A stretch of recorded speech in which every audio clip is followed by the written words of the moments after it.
हाँ जी बेटा, let us move to next article. Heading देख लो पुत्र, ranges of let's say P A and B, P A union B है ना, एंड सो ऑन की आ गया कि जब इन्होंने दोनों दी आ गई ना, बाकी फिर ए एंड बी बार होवे, नीदर इन और बी, वो सारा कुछ that's very easy to find अगर आप कर लिया। ठीक है, सो लेट अस मूव। अच्छा, पहला मैं तुहानू स्कूल व्यू पॉइंट तो दस दिना, बिकॉज वो बहुत बेसिक जी चीज़ पूछते और नाले तुहानू मोटा मोटा आइडिया भी हो जाएगा कि आप करना की चाहते हैं। तो वो है कि तुहानू पता है कि मान लो किसी एक्सपेरीमेंट की सैंपल स्पेस है, राइट। इत्थे लिख लिया आप इवेंट ए, ठीक है, मतलब आ वाला जो एरिया ए की प्रोबेबिलिटी रिप्रजेंट करता है, इदा आ बी हो गया, बी की प्रोबेबिलिटी सारा एरिया रिप्रजेंट करता है। असी करना की चाहते हैं, असी करना चाहते हैं कि पी ए पी बी हो गया, ठीक है, ए एंड बी हो गया एंड ए यूनियन बी हो गया। इसकी ऑर्डरिंग करना चाहते हैं किहड़ा वड्डा किहड़ा छोटा एंड सो ऑन। तो थोड़ा तुसीं सैट्स भी किया सीगा, it should be easy for you now. तो चलो करते हैं, सब तो पहला यदी गल करते हैं। सब तो छोटा होगा P A and B, because आ वाला एरिया इन्हों दोनों का कॉमन है। तो therefore the smallest of smallest among them is P A and B, ठीक है, ठीक है, कॉमन वाला पार्ट। और अगर ये म्यूचुअली एक्सक्लूसिव हो गया ए ते बी है ना, मतलब परे परे हो गए, तो फिर इंटरसैक्शन तो होनी नहीं है। तो फिर इन्ना कह सकते हैं कि पी ए एंड बी, ठीक है, जीरो तो वड्डा होएगा, ठीक है, घट्टो घट्ट कॉमन कुछ भी नहीं, ठीक है, और वधो वध होंदा रहेगा कॉमन। ओके, अगे फिर बारी आती है इन्हां दी पी ए या पी बी, डिपेंड करता है P A P be given की है। तो इन्ना तो कह सकते हैं कि पी ए तो पी बी की प्रोबेबिलिटी ए एंड बी नालों ज़्यादा ही है। Is that clear? हाँ जी, फिर बारी है A union B, because A union B का एरिया सब तो ज़्यादा है ना, उन्होंने दोनों ऐड करके, मतलब है ना, ए दे भी एलीमेंट ले लै, बी दे भी ले लै, कॉमन वाले एक बार ले लै। So this area will be certainly larger than the both, इन्होंने दोनों तो। और नाल दी नाल जिहड़ा आ वाला बेटा एरिया ए यूनियन बी का, ये पूरी सैंपल स्पेस के नालों तो घट ही होएगा, वधो वध बराबर हो जाएगा। सो we can say, so that is A union B की प्रोबेबिलिटी वधो वध 1 होएगी, नहीं तो एक तो घट। सो ये थोड़ी ऑर्डरिंग बनती है बिल्कुल बेसिक लैवल पर, ठीक है। और इहदा तुहानू यूज़ किवें आउंदा है, अगर क्वेश्चन इहो जिहे भी आ जाए, जरूरी नहीं कि स्कूल च मेन्स वगैरह भी पूछ सकते हैं। वो पूछणगे लाइक कि पी ए है लेट्स से 0.1, पी बी है let's say 0.2, P A and B है लेट्स से 0.25। वो पूछते हैं कि डाटा ये सही है या गलत है। तो I mean you can clearly see कि पी ए एंड बी की प्रोबेबिलिटी इन्हां तो ज़्यादा है, ठीक है। तो पॉसिबल नहीं, because P A and B इन्हां तो घट चाहिए, देयरफॉर दिस डाटा इज़, ठीक है, नॉट करेक्ट, डाटा सही नहीं है। तो सम टाइम यहो जिहा क्वेश्चन आ जाता कि which of the following options has incorrect data या करेक्ट डाटा। तो this data is incorrect, right. या एक और ले लो, मैं कहूँ P A union B is let's say 0.4, P A is 0.1 है ना, and PB is 0. let's say 1 again. Is this data correct? तो चलो फिलहाल तो नज़र आता ठीक है, पी ए यूनियन बी बड़ा है, पी ए पी बी छोटा है, but P A and B भी कर लीजिए। So P A union B is equal to P A plus P B minus P A and B. So this is 0.4, 0.1 plus 0.1 that is 0.2 है ना, and minus P A and B. So therefore P A and B कितना आ गया बेटे, 0.2 minus 0.4 that is negative. So ये भी गलत है, ये भी पॉसिबल नहीं है ना। Probability A and be the certainly zero तो वड्डी होएगी, या एट मोस्ट जीरो हो जाएगी, ठीक है, एटलीस्ट इन्नी होनी चाहिए। तो अभी डाटा गलत है। तो की करना है, तो यहो जिहे क्वेश्चन तुसीं सारे करने, ए कर लो, बी है ना, P A union B, P A and B. तो अगर इनू फिट करता है दैन फिर कहेंगे डाटा कंसिस्टेंट है। Is that clear? तो जिवें आ लै लो लास्ट एक मैं कहूँ PA 0.3 PB 0.1 P A and B let's say 0.01 कहते ये चैक करो ठीक है जी तो ठीक है तो दोनों ਇਹਦੇ ਤੋਂ ਵੱਡੇ ਹੈ A यूनिट B ਕੱਢੋਗੇ सर्टनली वो भी ਇਹਨਾਂ ਦੋਨਾਂ ਤੋਂ ਵੱਡਾ आ जाएगा ठीक है ये सैटिस्फाई कर जाएगा मतलब all data so will see के find this is correct set of data is clear so that is for your school part okay अगर ऑब्जेक्टिव च करना है तो पहला फॉर्मूला लिख लो पुत्र फिर मैं समझा देना कि पी ए इंटरसेक्शन बी ਇਹਦੀ ਜਿਹੜੀ रेंज है that is maximum of 0 P A plus P B -1 ठीक है एंड वधो वध कितना होएगा minimum of P A P B ठीक है हुणे की लिखा है लेट्स सी के किदां आया है ठीक है तो ਉਹਦੇ 'ਚ मैं ਤੁਹਾਨੂੰ इदा समझाना मेरी गल सुनो ख्याल ना समझो तो नाल दी नाल ना ਤੁਹਾਨੂੰ प्रोसीजर भी दस दूंगा भी क्वेश्चन आवे तो की करना पहला अच्छा एक एग्जाम्पल ले लें ये मैं जी इवेंट है ना बेटे सर्कल की बजाय रैक्टेंगल बनाऊंगा क्योंकि it will be easy for you to understand suppose करो जो रीजन है ना ये ए इवेंट ले लें ठीक है मतलब ए की प्रोबेबिलिटी आप ले लें लेट्स से 0.4 मतलब दिस रीजन इज 0.4 मतलब आ वाला एलीमेंट ए च आ गया बी नू ले लो लेट्स से 0.3 ले लो वो प्रोबेबिलिटी तो जोड़ा रेड वाला कलर है ये मेरा बी इवेंट है ठीक है मतलब आ वाले एलीमेंट बी च ले ले हुण आपां कढनी है ए एंड बी की रेंज पहला स्टैप पता की होंगे P A plus P B calculate कर लो जिवें इत्थे नज़र भी आ रहा तुहानूं P A plus P B calculate करके रख लो कि एक तो छोटा या एक तो वड्डा जिवें इस केस 0.4 प्लस 0.3 0.7 सम एक तो छोटा है ਇਹਦਾ मतलब की है यू कैन ईजिली अंडरस्टैंड ਇਹਦਾ मतलब है कि टोटल जी सैंपल स्पेस है वो प्रोबेबिलिटी 1 कुछ एलीमेंट ए च है कुछ बी च है सीधा सीधा ऐड कर लिया सीधा सीधा ऐड करना मतलब अगर ए ते बी परे परे है कोई भी एलीमेंट कॉमन नहीं है कोई भी एलीमेंट कॉमन नहीं होने बावजूद भी क्योंकि प्रोबेबिलिटी इन्हों का सम एक तो छोटा है तो कुछ ना कुछ एलीमेंट होने हैं जोड़े बाहर बचे पे होने so there will be certainly some area left out जिदा ये प्रोबेबिलिटी 0.4 होगी ये 0.3 तो ये भी कितनी होनी 0.3 तो जो कुछ बचे है तो मतलब there will be a chance कि परे परे हो सकते हैं so that A and B च कोई भी कॉमन ना आए तो अगर P A plus P B एक तो छोटा होता then there will be some empty space between मतलब ए तो बी बिल्कुल परे परे हो सकते हैं जिन्होंने आप कहने म्यूचुअली एक्सक्लूसिव तो यह मतलब इस केस च ए एंड बी की मिनीमम कितनी हो जाएगी घट्टो घट्ट कॉमन की है कुछ भी नहीं 0 ठीक है क्योंकि कुछ स्पेस हैगी है कॉमन कुछ भी नहीं ठीक है आई होप एनी गल समझ आई तो हुण की करते हैं चलो इन्ना पता लग गया भी घट्टो घट्ट 0 है फिर नैक्सट आप करते हैं आ वाला बी है इवेंट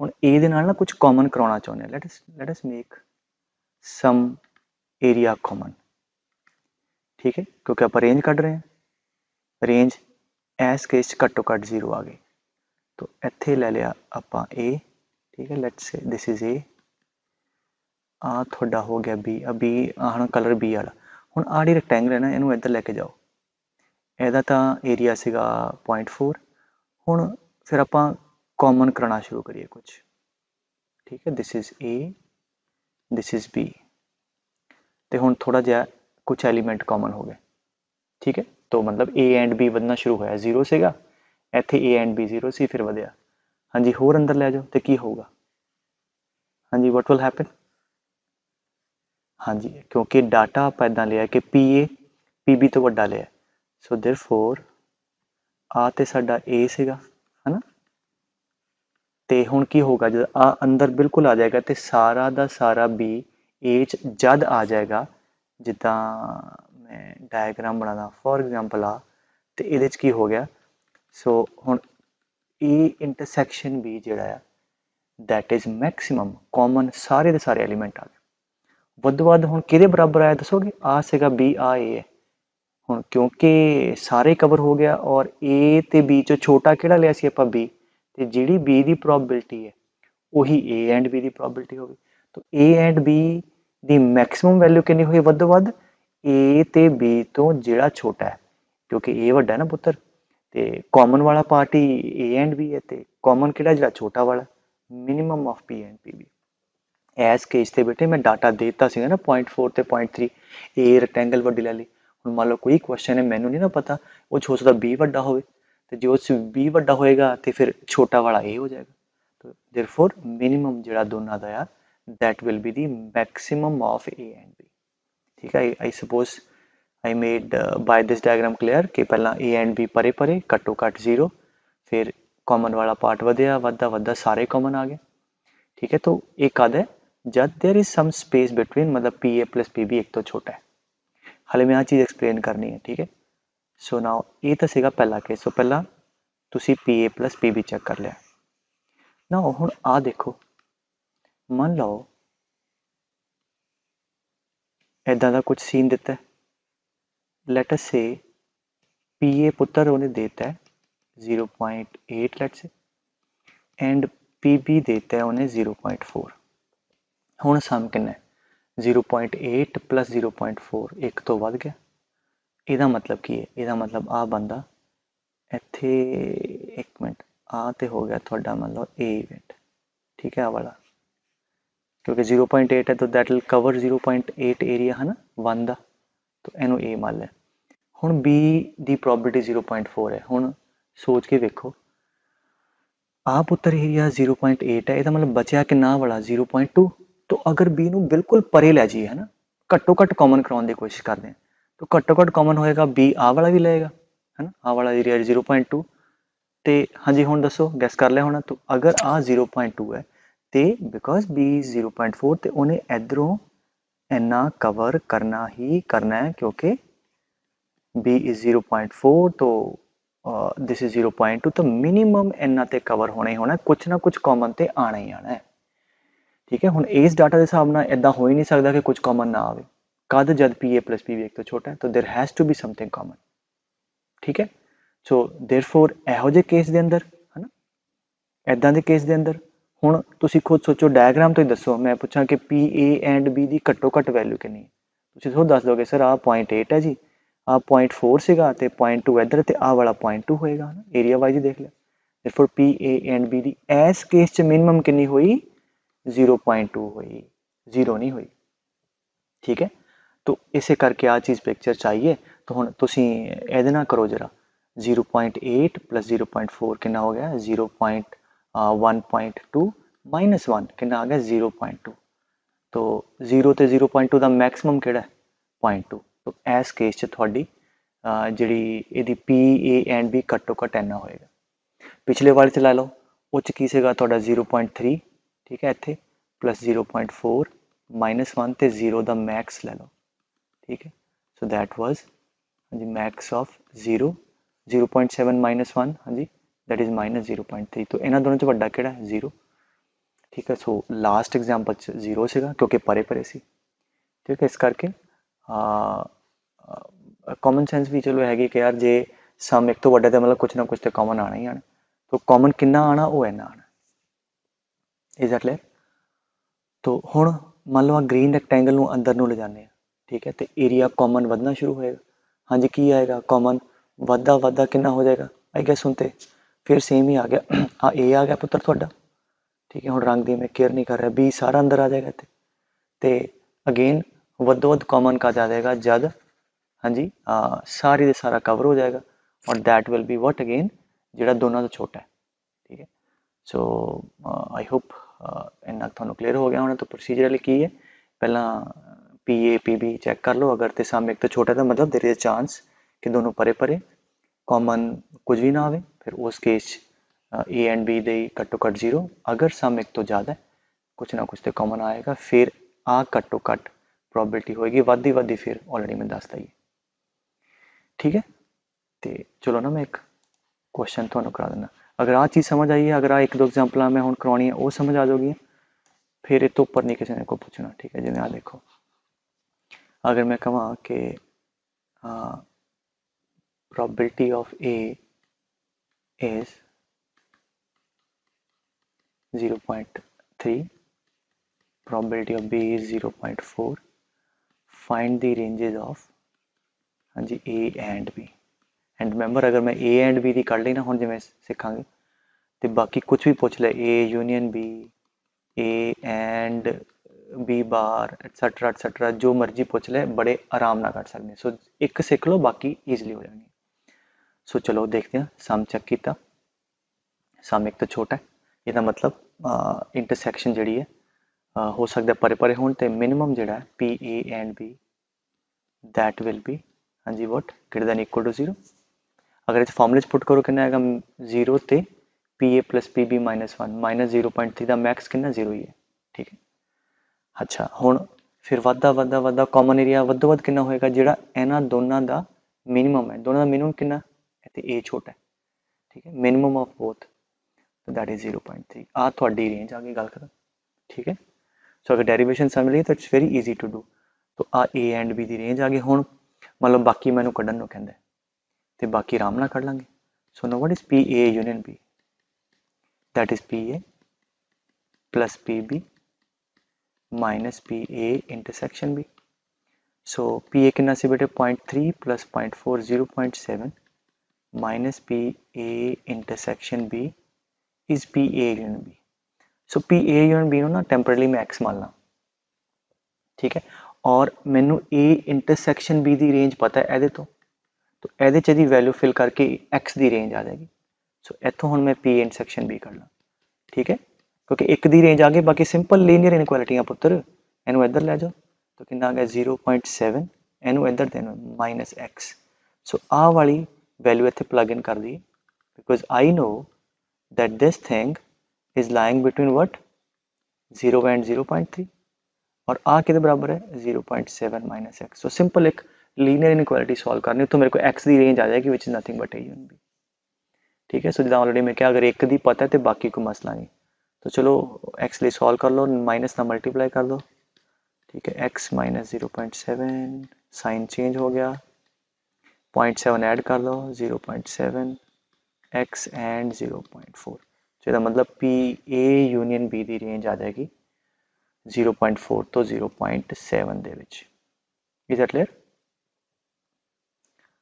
आई होप आ गल तुहानू समझ आ गई ठीक है अच्छा जिदा मैं इतने पहला पी ए एंड बी कराया मैं पी ए और बी भी कराऊंगा बट मैं की कहने की कोशिश कर रहा कि अगर एक निकल गया तो बाकी सारा रट्टा मारन की लोड़ नहीं है बाकी आराम नाल इहदे नाल ही कढ़ लोगे तो जिदा हुण मैं कहां चलो एदा कर लो what is the range of P A and B bar formula की हुंदा है that is equal to P A minus P A and B हुण आई गेस पी ए कितना है 0.3 और ये भी मैनू पी ए एंड बी की रेंज पता है ਹੁਣ ਇਹਦੇ 'ਚ ਕੁਛ ਮੰਨ ਲਓ ਇਹਨੂੰ y ਮੰਨ ਲਓ therefore p a and b ਮੈਨੂੰ y ਦੀ ਰੇਂਜ ਚਾਹੀਦੀ ਹੈ ਸੋ therefore ਇੱਥੋਂ p a and b ਕਿੰਨਾ ਆ ਗਿਆ ਪੁੱਤਰ p a and b ਆ ਗਿਆ 0.3 minus y and I need the range of y और ਇਹਦੀ ਵੈਲਿਊ ਇੱਥੇ ਪਲੱਗ ਇਨ ਕਰ ਲਓ 0 ਸੋ ਸਿੰਪਲ ਅਗੇਨ ਇੱਕ ਲੀਨੀਅਰ ਇਨਇਕੁਐਲਿਟੀ ਛੋਟੀ ਜਿਹੀ ਸੋਲਵ ਕਰ ਲਓ ठीक है सो पहला माइनस ना साइन चेंज कर दो एंड 0.3 ऐड कर दो y की रेंज आ गई therefore y मतलब this thing ranges from 0 to 0.3 ठीक है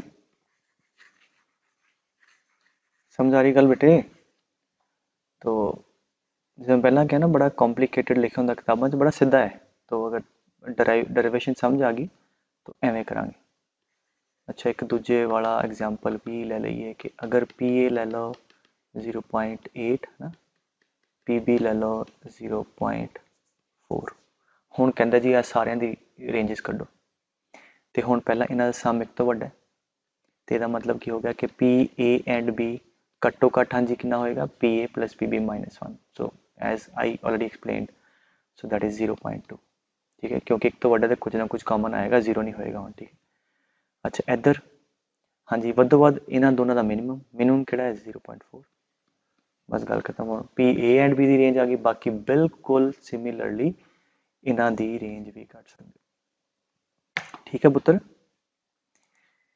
तो ये रहा पी ए एंड बी का। बाकी एडिशनली ए यूनियन बी का फॉर्मूला भी लिख लो कि P A union B is, हाँ जी फॉर्मूला का is maximum of P A comma P B, ठीक है, एंड ਵੱਧ ਵੱਧ कितना होएगा मिनिमम ऑफ 1 और P A plus P B, ठीक है। तो आ ਤੁਹਾਡਾ ਫਾਰਮੂਲਾ ਹੋ ਗਿਆ ए ਐਂਡ बी ਦਾ। ਹਾਲਾਂਕਿ ਕੁਐਸਚਨ ਤੁਹਾਨੂੰ ਆਲਰੇਡੀ ਮੈਂ ਦੱਸਦੇ ਹੈ ਕਿ ए ਐਂਡ बी ਵਾਲੇ ਨਾਲ ਕੱਢ ਕੇ ਸਾਰੇ ਕੁਐਸਚਨ ਤੁਹਾਡੇ ਹੋ ਜਾਣਗੇ, ਬਟ ਫਾਰਮੂਲਾ ਵੀ ਪਤਾ ਹੋਣਾ ਚਾਹੀਦਾ। ਐਂਡ ਆਈ ਰਿਕਮੈਂਡ ਕਿ ਜਦੋਂ ਮੈਂ ਉੱਪਰ 2 ਕੇਸ ਲਏ ਨਾ ਪੁੱਤਰ, 2 ਕੇਸ ਲੈ ਕੇ ਮੈਂ ਡਰਾਈਵ ਕੀਤਾ, ਤੁਸੀਂ ਇਹਨੂੰ ਇੱਕ ਵਾਰ ਖੁਦ ਡਰਾਈਵ ਕਰਿਓ। You should be easily able to drive, right. So ਆ ਤੇ ਹੋ ਗਈਆਂ ਰੇਂਜਸ ਬੇਟੇ P A and B, A and B, ਇਹਨਾਂ ਦੀਆਂ। ਇੱਕ ਦੋ ਫਾਰਮੂਲੇ ਹੋਰ ਲਿਖ ਲਓ जी। A1 A2 up to AN are mutually exclusive events, ठीक है। अगर वो सिर्फ इतना कहे कि A1 A2 A3 कुछ इवेंट्स है so on they are mutually exclusive, then result लिख लो, मैं समझा देना।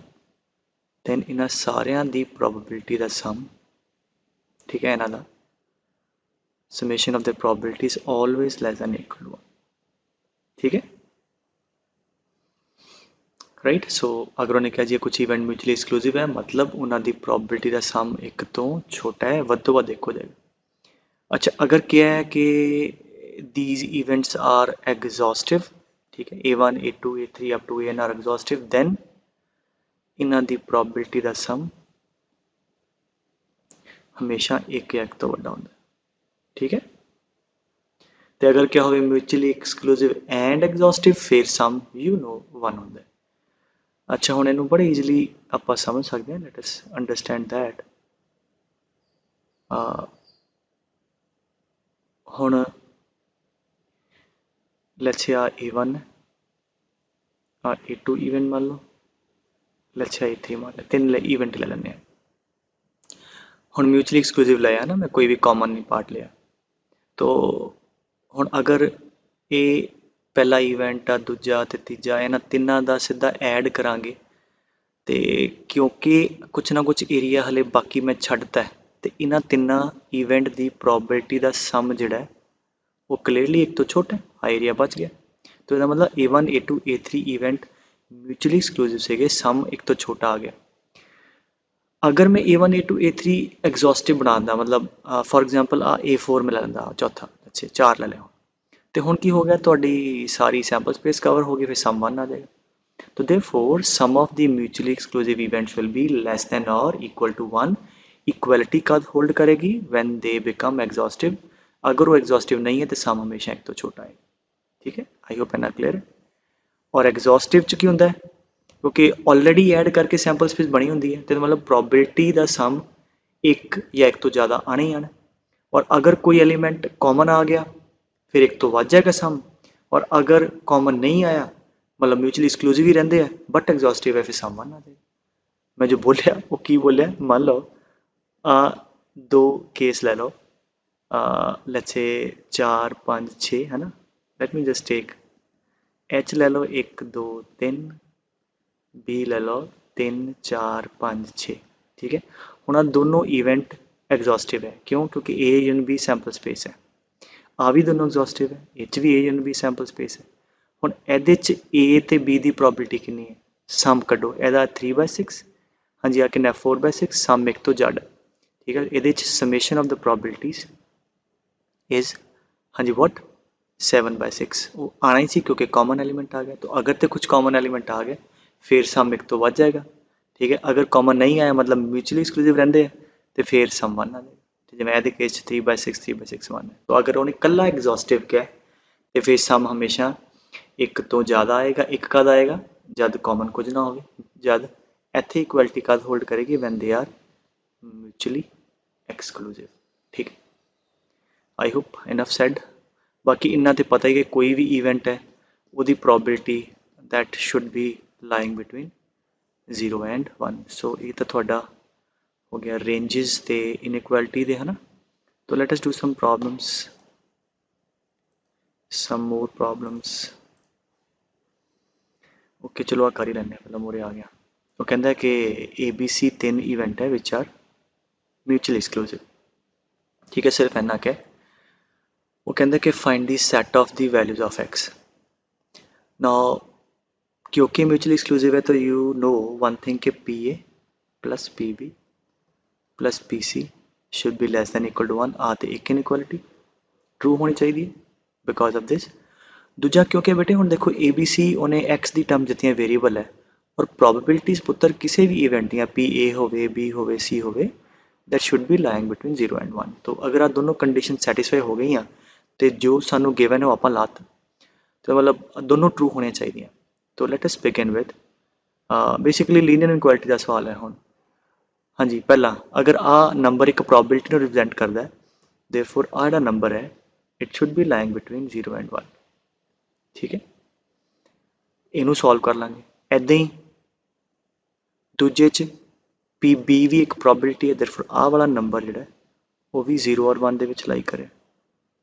ठीक है तीजा आ वाला नंबर जिहड़ा वो भी 0 और 1 दे विच लाई करना चाहिए। ठीक है देयरफॉर पहली आ भी ट्रू चाहिए एंड आ भी ते चौथा PA plus PB plus PC इन्हां दा सम जिहड़ा है।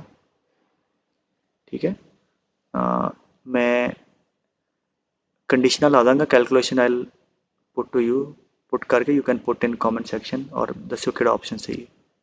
1 minus 2x by 2 that should be less than equal to 1। so what you need to do इनू सॉल्व करियो ਇਹਦਾ सोल्यूशन आ जाएगा S1 ये भी सैटिस्फाई होनी चाहिए ਇਹਦਾ सोल्यूशन S2 ਇਹਦਾ S3 ਤੇ ਇਹਦਾ S4। ਹੁਣ ਚਾਰੇ ਕੰਡੀਸ਼ਨਾਂ ਇਕੱਠੀਆਂ ਟਰੂ ਹੋਣੇ ਚਾਹੀਦੀਆਂ ਉਹ x ਦੀ ਵੈਲਿਊ ਚਾਹੀਦੀ ਤੇ ਕੀ ਕਰਿਓ ਚਾਰਾਂ ਤੋਂ x ਕੱਢ ਕੇ ਉਹਨਾਂ ਚਾਰਾਂ ਦਾ ਹਾਂਜੀ ਕੀ ਕਰੋ ਉਹ ਕਾਮਨ ਵੈਲਿਊ ਲੈ ਲਓ x ਦੀ ਜਿਹੜੀ ਚਾਰਾਂ ਨੂੰ ਸੈਟੀਸਫਾਈ ਕਰਦੀ ਉਹ ਵੈਲਿਊ ਹੋਏਗੀ ਜਿਹੜੀ ਇਹਨੂੰ ਵੀ ਸੈਟੀਸਫਾਈ ਕਰੇਗੀ ਹੈ ਨਾ ਮਤਲਬ ਆ ਵੀ ਟਰੂ ਹੋਏਗਾ ਆ ਟਰੂ ਹੋਏਗਾ ਮਤਲਬ ਮਿਊਚੁਅਲੀ ਐਕਸਕਲੂਸਿਵ ਹੋਣਗੇ ਤੇ ਆਨਾਂ ਤਿੰਨਾਂ ਨੂੰ ਵੀ ਸੈਟੀਸਫਾਈ ਕਰੇਗੀ। So what you need to be done is solve ਕਰੋ ਚਾਰਾਂ ਨੂੰ and take the common value of x and match ਕਰਾਓ ਕਿਹੜਾ। ठीक है फिर अगे कहता है कि A and B are the exhaustive events. ठीक है एग्जॉस्टिव इवेंट्स आर दो प्रोबेबिलिटी है। हाँ जी एग्जॉस्टिव है तो की होना चाहिए PA plus PB should be greater than equal to 1। ठीक है एक तो एंड दूजा जो प्रोबेबिलिटीज़ है हर एक event the they should be lying between 0 and 1। तो x की वैल्यू पूछी है तो ये तुम सॉल्व कर लो। सो एक कंडीशन हो जानी थोड़ी 3x प्लस 1 बाय 3। ठीक है should be greater than equal to 1 this should be satisfied and ठीक है आप probability आ भी 0 1 होवे and आ भी। ठीक है मैं डाटा ऊपर वाला थोड़ा जा लेके सॉल्व बनाया सो दैट कैलकुलेशन थोड़ी कट जाए। सो what you do कि ਤਿੰਨਾਂ ਨੂੰ ਇਨਇਕੁਐਲਿਟੀ ਨੂੰ ਸੋਲਵ ਕਰਕੇ ਤਿੰਨਾਂ ਦਾ ਕਾਮਨ ਵੈਲਿਊ ਲੈ ਲਿਓ ਉਹ ਵੈਲਿਊ ਹੋ ਗਈਆਂ ਜਿਹੜੀਆਂ ਇਹਨਾਂ ਨੂੰ ਤਿੰਨਾਂ ਨੂੰ ਸੈਟੀਸਫਾਈ ਕਰੂਗੀ। ਇਹਨਾਂ ਨੂੰ ਸੈਟੀਸਫਾਈ ਕਰਨ ਹੋ ਗਿਆ ਵੀ ਪ੍ਰੋਬੇਬਿਲਿਟੀ 0 ਔਰ 1 ਦੇ ਵਿੱਚ ਹੁੰਦੀ ਹੈ ਐਂਡ ਇਹਨੂੰ ਕਰਨ ਦਾ ਕੀ ਹੋ ਗਿਆ ਕਿ ਐਗਜ਼ੌਸਟਿਵ। ਠੀਕ ਅਗੇਨ ਇਹਦਾ ਆਨਸਰ ਕੱਢਿਓ। ਠੀਕ ਹੈ ਤੇ ਨੈਕਸਟ कहना जी A and B are mutually exclusive मतलब कि sum of the probabilities less than equal to 1 ते दैट यू नो। हुण सीधा सीधा ऑप्शन चेक कर लो what is PB bar 1 minus PB। ठीक है इनू इधर ले जाओ so therefore PA plus PB is less than equal to 1। बिल्कुल ठीक है पहले ही सैटिस्फाई कर लिया। ऐसे उल्टा आ जाएगा तो गलत हो गया वो एग्जॉस्टिवली होंगे। ठीक है आ तो इक्वलिटी आनी चाहिए सी। ठीक है आ एग्जॉस्टिवली हो जाएगा आ हो जाएगा म्यूचुअली एक्सक्लूसिवली। ठीक है बेटे तीन ऑप्शन से सैटिस्फाई कर लिया। हाँ जी फिर वो कहता है कि if A union B is equal to A and B तो ये तो सीधा ही है मतलब A यूनियन B तो A एंड B बराबर मतलब की हो गया वो कहता है कि कॉमन जे है वही यूनियन होगा मतलब A तो B दोनों सेम हो तद ही A यूनियन B तो A इंटरसेक्शन भी सेम आएंगे। सो दैट सिंपली मीनस कि सैट A B बराबर हो मतलब PA is equal to PB। ठीक है ओके आई होप इन्ना तुहानू क्लियर है। बाकी let's move to next article.